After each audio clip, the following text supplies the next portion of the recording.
Garrett Nussmeier, of course, at quarterback. I mean, if there's ever a freshman who could steal a starting job, this is the guy. The only thing that would prevent that, I feel, is just how talented these sophomore quarterbacks, Max Johnson and then TJ Finley. And then, of course, you got Myles, who those 2 years of eligibility are so tempting to ride with. He could be the next Burrow with the numbers he's putting up. Well, maybe Burrow light. We'll put it that way. It's just a different version of Burrow. Yeah, let's amend that statement. Yeah. Burrow light, but still, hey, he was on course for 55 touchdowns. Extra light, maybe.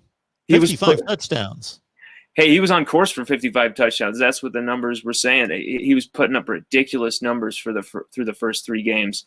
And actually, his numbers were not too far off Joe Burrow's first 3 games of 2019. It was only off by like 11 yards and a touchdown or something like that. But, we'll see. We'll see what Brennan can do. He could be interesting. It is very tempting to just go with Myles Brennan because he has such a fantastic arm. He knows the offense so well. He's so comfortable there. But Max Johnson, I don't know how you could turn away what he did and how he finished the season.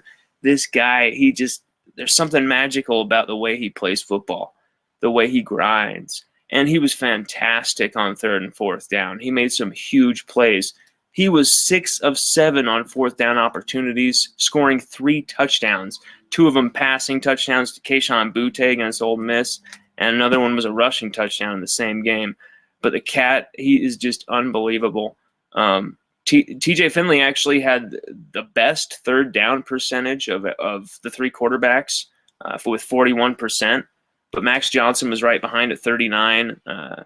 Myles Brennan was down at 23% on 3rd down. And those stats are homegrown stats from LSUodyssey.com. Right there in our quarterbacks piece. It's all about the greatest of all time quarterbacks room in LSU history. And you got to say it. On talent, this is. We'll see how they produce, as far as championships and victories. But as far as talent, this is the 4 best quarterbacks, ever in a single season in one room in LSU history. Myles Brennan's threw 11 touchdowns in 3 games. If you extrapolate that out, do the math. If he gets to play 15 games in a season like Joe Burrow did, I just never thought I would be making that statement, but it would have been a whole lot of touchdown passes. I'm telling you, bro. All SEC opponents too. That's why I said what I said, man. I know I love LSU, but I'm saying what I'm saying because I believe it, not just because I wanna kiss some butt or because I'm talking to some player's family and they say, oh, can you say this about our son or whatever? No. In fact, very rarely have people ever asked me to do that. And I've never done it. Everything just comes from the ether, as I put it. But yeah, Myles Brennan, he was fantastic. And LSU fans, I see LSU fans actually being more comfortable with the idea of Myles Brennan starting this year than they were last year. It's very interesting. You heard a lot of let's go with the freshman last year. And this year, I'm not hearing anything of it. I'm hearing a lot of support for Myles Brennan because I think he showed, that undeniable toughness, that grind. But I tell you what, this dude right now, Mark, he is the thickness. He is the thickness. He is so thick right now.